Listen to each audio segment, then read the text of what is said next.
ठाकुर भक्ति विनोद के विषय में तो अनेकों बातें कही जा सकती हैं, लेकिन विशेषकर गोपाल कृष्ण महाराज जब भी इस बारे में प्रवचन देते हैं तो हमेशा एक चीज तो हमेशा बोलते हैं, वो क्या है?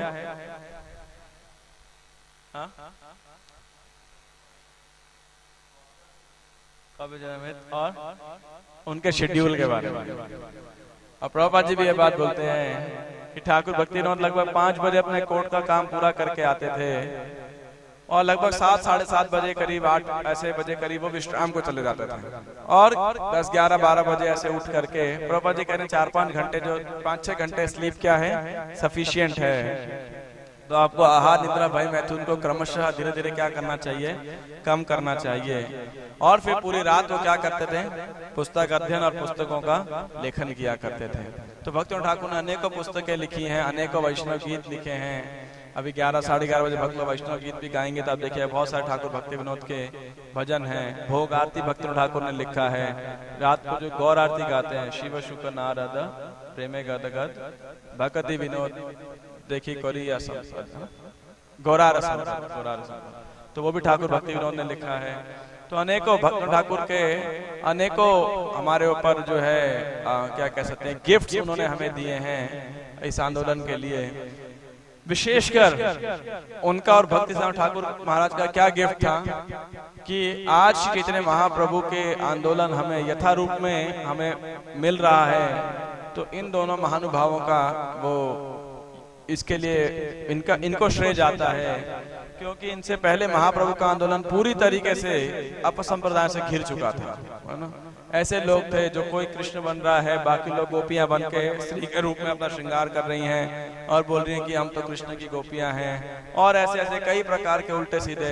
तो कोई गौरांग नागरी करके एक अपसंप्रदाय था, वो कह रहे हैं कृष्ण चैतन्य महाप्रभु में कोई भेद नहीं है, तो कृष्ण गौरांग महाप्रभु नागर हैं, तो उनका कृष्ण के रूप में गौरांग महाप्रभु की रासलीला मना रहे हैं, है ना। तो ऐसे उल्टे सीधे कई प्रकार के संप्रदाय चालू हो गए थे और ठाकुर भक्ति विनोद ने उन सब का खंडन किया, किताबें लिखी और सही सिद्धांत प्रस्तुत किया, प्रकट किया, प्रस्तुत किया।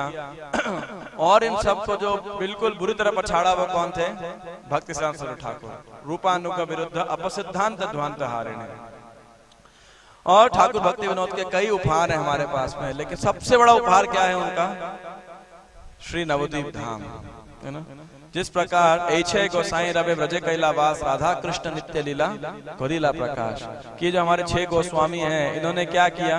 वृंदावन, किसी को पता नहीं होता कि आज दिल्ली से 130 किलोमीटर वृंदावन है। यहाँ पे केशी घाट है, ये बमशी भट्ट है, ये राम घाट है, ये भांडीर वन है, ये काम्य वन है, ये बेल वन है इत्यादि। ये हमको जानकारी नहीं होती है। यदि 6 गोस्वामी ने आकर के वहाँ पे सब खोज भी नहीं की होती और लीलासल प्रकट नहीं किए होते, वहां तपस्या नहीं की होती, स्वयं श्री चैतन्य महाप्रभु ने हमें क्या दिए थे?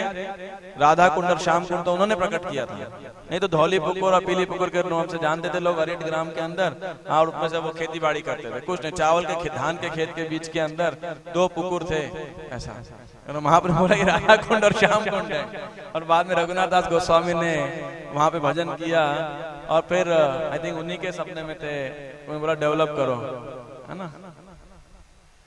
आई थिंक से उन्हीं के सपने में आए थे। तो फिर एक व्यापारी बद्री आश्रम जाता है, वो उनको पैसा भी देके जाता है और लीला होती है। जीव गोस्वामी आते हैं और फिर इस लैंड को पूरा पेपर वर्क करते हैं मुसलमान राज के दौरान, और फिर इसका डेवलपमेंट किया जाता है। तो ऐसे अनेकों गोस्वामियों ने हमें वृंदावन धाम दिया। ऐसे ही महाप्रभु के जाने के बाद में मायापुर धाम भी लोगों को नहीं पता था, है ना। आज हमें पता है, हाँ भाई कलकत्ता से 130 किलोमीटर की दूरी पे मायापुर धाम है, ये जन्म स्थान है, ये मोदाद्रुम द्वीप है, ये गोद्रुम द्वीप है, ये कोला द्वीप है। ये सब जानकारी कहाँ थी, किसको थी? सब लुप्त हो चुकी थी।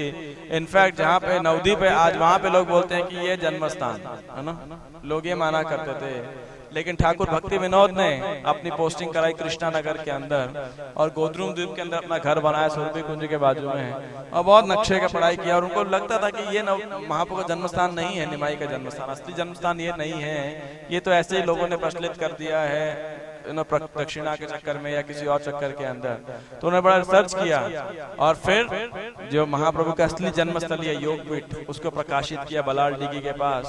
और बाद में जगन्नाथ बाबा जी महाराज को बुला के इसके ऊपर क्या बोलते हैं, उनका हस्ताक्षर हो गया कि हाँ भाई प्रमाणित हो गया कि यही उनका जन्म स्थान है।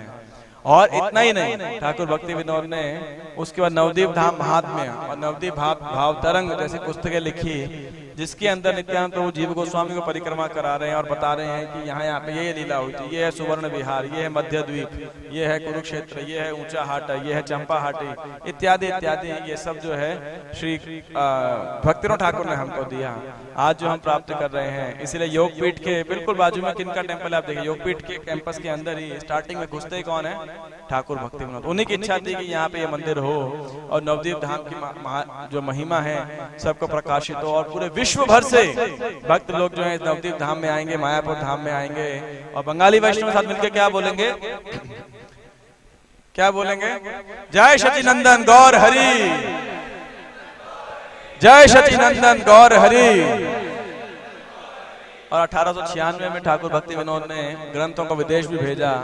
उनकी बड़ी इच्छा थी कि विदेश के अंदर चैतन्य महाप्रभु के आंदोलन का प्रचार हो। पृथ्वी त्याचेत नगरादि गिराम सर्वत्र प्रचार हई वे मोरा नाम, और चालू भी किया। इनफैक्ट ठाकुर भक्ति विनोद इतने क्रांतिकारी प्रचारक थे कि जो उस समय तो ईमेल, व्हाट्सएप, टेलीग्राम इत्यादि होता नहीं था, तो उन्होंने नाम हट का कॉन्सेप्ट चालू किया था। तो मैंने सुना था भक्तों से और पढ़ा था, जहां तक मेरा ख्याल है वो करीब 60,000 नाम हट्टा सेंटर्स जो है अलग अलग गांव छोटे बड़े चलते थे। 60,000 आप वेरीफाई कर लीजिएगा बुक के अंदर। मैं फिर भी कह रहा हूँ कि मुझे एग्जैक्ट मेमोरी के अंदर नहीं, और मैंने जितना खोजने का प्रयास किया मुझे आज नहीं मिल पाया। लेकिन ऐसा ये बात तो सत्य है कि उनके पास जो लेटर्स आते थे है ना, पोस्ट, वो पूरा पोस्ट ऑफिस से, डाक घर से पूरा बोरा भर के उनके घर में रोज डाक आया करती थी। इतना बड़ा उनका पत्राचार था जो है, और अनेकों जो है लोगों ने प्रचार किया। तो ये जो नाम हटने का कॉन्सेप्ट है या भक्ति वृक्ष कार्यक्रम, ये दोनों की नींव ठाकुर भक्ति विनोद ने लिखी। हमें से जो भी जानना चाहते हैं, एक पुस्तक उन्होंने लिखी गोद्रुम कल्पतवी। सभी प्रचारक भक्तों को, लीडर्स को पुस्तक को पढ़ना चाहिए और समझना चाहिए कि नाम हट है क्या, उसके पीछे भावना क्या है, कैसे ऑर्गेनाइज किया जाना चाहिए। अनफॉर्चुनेटली हमारे आचार्य ने सारे हमको कॉन्सेप्ट दिए हैं, लेकिन अगर हम उस कॉन्सेप्ट को भूल जाए, पूरे ऑर्गेनाइजेशन सिद्धांत है वहां पे जो दिए गए हैं, किस प्रकार से प्रचार का शैली होना चाहिए, उसको मॉडर्न रूप में थोड़ा पैकेज कर सकते हैं। लेकिन आचार्यों ने बहुत बड़े बड़े सुंदर सिद्धांत दिए हुए हैं, ऑर्गेनाइजेशनल सिद्धांत। और हमारी क्या पोजीशन होनी चाहिए, ठाकुर भक्ति विनोद क्या पोजीशन लेते हैं, पूरा जो सुरभिते कुंजे थे नामेर हाट खुले थे। तो गोद्रुम कल्पति नामक एक बहुत सुंदर पुस्तक है, मैंने पूरी नहीं पढ़ी, आधी ही पढ़ी थी, लेकिन सब भक्त उसको पढ़ सकते हैं। विशेषकर जो प्रचारक हैं, लीडर्स हैं, उनको पढ़ना चाहिए। और ये भक्ति ठाकुर की इच्छा थी कि सब जगह प्रचार हो। तो आज के दिन उनसे प्रार्थना कर सकते हैं, नमो भक्ति विनोदाय सच्चिदानंद नामिने गौर शक्ति स्वरूपाय रूपानुगमरायते, कि उनकी शिक्षाओं का पालन कर सकें, उनके वैष्णव भजन में, उनकी लेखन में हमारी रुचि हो। प्रभा जी कहते जैव धर्म और अन्य पुस्तकों प्रभा जी कई जगह जो है मेंशन भी किया करते थे। और हम उनसे प्रार्थना करें कि हमारा जो है श्री चैतन्य महाप्रभु के आंदोलन के प्रति, इस भगवान नाम की रुचि के प्रति जो है रुचि जागृत हो सके। और साथ साथ में उनसे प्रार्थना कर सकते हैं कि उन्होंने भगवान नाम के ऊपर बहुत सारी पुस्तकें लिखी, कि हम किसी प्रकार के जो भी हमारे हृदय में किसी प्रकार के अपसिद्धांत हो वो अवश्य दूर हो।